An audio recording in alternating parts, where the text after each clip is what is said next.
हरिभूषण ठाकुर बचौल तो गोडसे को भी समर्थन करते हैं। तो आप ये बताइए, आपसे सवाल मेरा ये है कि वो गोडसे को मानेंगे या फिर आदरणीय महात्मा गांधी जी को मानेंगे। सबसे बड़ा तो सवाल ये भी है ना।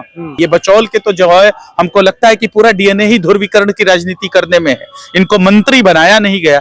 मंत्री बनाया नहीं गया तो ये उलूल जुलूल बातें करते हैं, क्योंकि भारतीय जनता पार्टी में तो ये रिकॉर्ड है कि जितना जो खराब मर्यादित अमर्यादित जो भाषा बोलता है उसको मिनिस्टर बना दिया जाता है। अर्जुन जी, आपको होली के दिन घर में रहना होगा।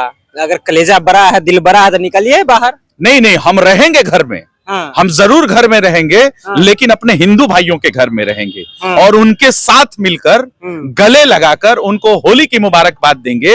इनके बाप का हिंदुस्तान थोड़ी है साहब। देश में डेमोक्रेसी है, लोकतंत्र है, और लोकतंत्र में जनता मालिक होती है। ये तो चाहते हैं कि हिंदू मुसलमान का झगड़ा लगा के मंत्री बन जाए, नहीं तो देश की गद्दी पे हम बैठे रहे। इनको हिंदू मुसलमान की एकता से डर लगता है, देश की एकता और अखंडता से डर लगता है, इसलिए ये ऐसा हिंदू मुसलमान वाला बयान देते हैं। लोग बचौल जी का ये भी का नाम है कि अगर आपके ऊपर अबीर लगाया जाए तो आपको आपत्ति नहीं होना चाहिए, अबीर गुलाल। अरे साहब पत्रकार महोदय, मैं तो कह रहा हूँ ये जो चीजें हैं ना, ये वर्षों से चली आ रही है। बागेश्वर धाम के पीठाधीश धीरेन्द्र कृष्ण शास्त्री जो है बिहार पहुंचते हैं और बिहार में कहते देखिए हिंदू राष्ट्र बनाने के लिए हम पैद यात्रा करेंगे और यहाँ से जो है शुरुआत होगी बिहार से ही। हमारे साथ राजद प्रवक्ता आरजू खान जी हैं। कैसे देखते हैं हिंदू राष्ट्र की बात हो रही है बिहार से?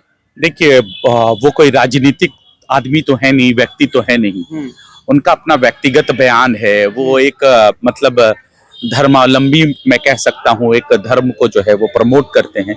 ये उनका बयान हो सकता है, उस पर बहुत ज्यादा मुझे आपत्ति कुछ करने की जरूरत नहीं है। अगर कोई लोकतंत्र में, इस लोकतंत्र की मंदिर में बैठकर जो विधानसभा जो मेंबर हो, जो संसद का जो सदस्य हो, अगर वो इस तरीके की बातें करता है तो मैं उसका जरूर। हरिभूषण ठाकुर बचौल है, उन्होंने समर्थन किया इस बात को। हरिभूषण ठाकुर बचौल तो गोडसे को भी समर्थन करते हैं। तो आप ये बताइए, आपसे सवाल मेरा ये है कि वो गोडसे को मानेंगे या फिर आदरणीय महात्मा गांधी जी को मानेंगे। सबसे बड़ा तो सवाल ये भी है ना। सवाल ये है कि वो तो गोडसे की क्यों महिमा मंडन करते हैं साहब। इस देश को आजादी किसने दिलाया? अहिंसा के पुजारी कौन?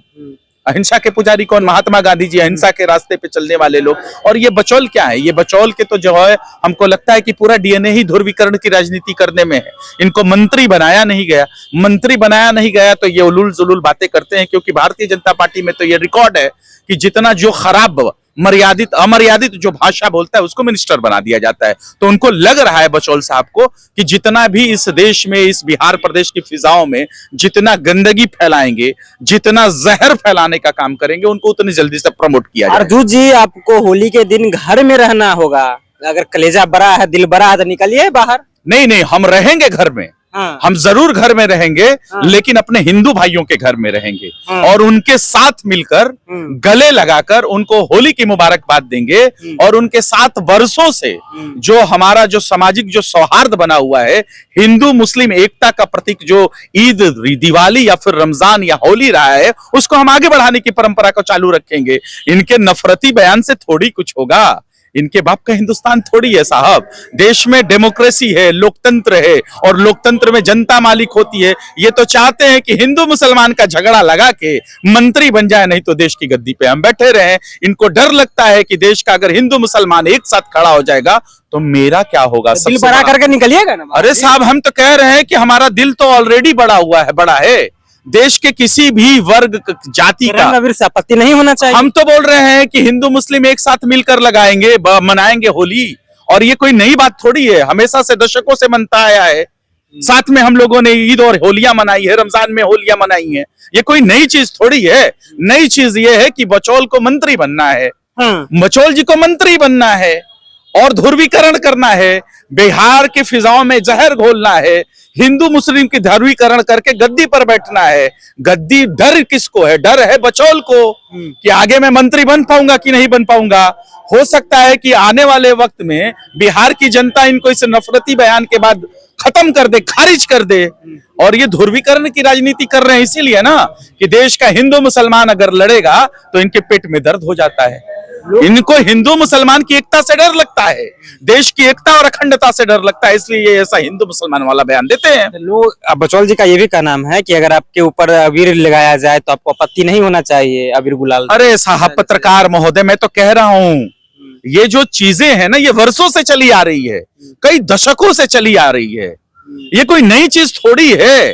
हिंदू मुसलमान इस देश का मिल के तो मनाता है कोई भी त्योहार, आपने देखा नहीं है क्या? इस देश की संस्कृति है, इस देश की मिट्टी में इस संस्कृति है, हिंदू मुसलमान गंगा जमुनी तहजीब, और इस तहजीब को मुसलमान और हिंदू दोनों मिलकर साथ में आगे बढ़ाते हैं। परेशानी है इनको अपनी गद्दी बचानी है, इनको डर लगता है देश का हिंदू मुसलमान एक हो जाएगा तो इनकी गद्दी खतरे में आ जाएगी। ये खतरे की घंटी है, इसकी वजह से ये ध्रुवीकरण करना चाहते हैं। कहां परेशानी है प्रदेश के हिंदू या मुसलमान को? वर्षों से साथ रहे हैं, आगे भी साथ रहेंगे। ऐसे बचौल कितने आए और चले गए, और ये भी चले जाएंगे। चलिए, इतने बचौल आए और चले गए, ये भी चले जाएंगे। हमारे साथ राजद प्रवक्ता आरजू खान थे, उन्होंने तमाम बातों पर अपनी प्रतिक्रिया की। देखिए, अब हमारा दिल तो बड़ा है, हम हिंदू मुस्लिम भाई सब मिल करके आपस में होलियां खेलेंगे, रंग अबीर लगाएंगे। तो तमाम मुद्दे पर सुनने के बाद आपकी क्या प्रतिक्रिया है, अपनी प्रतिक्रिया नीचे कमेंट बॉक्स में रखिएगा। आप देख रहे थे जनता जंक्शन, बहुत बहुत धन्यवाद।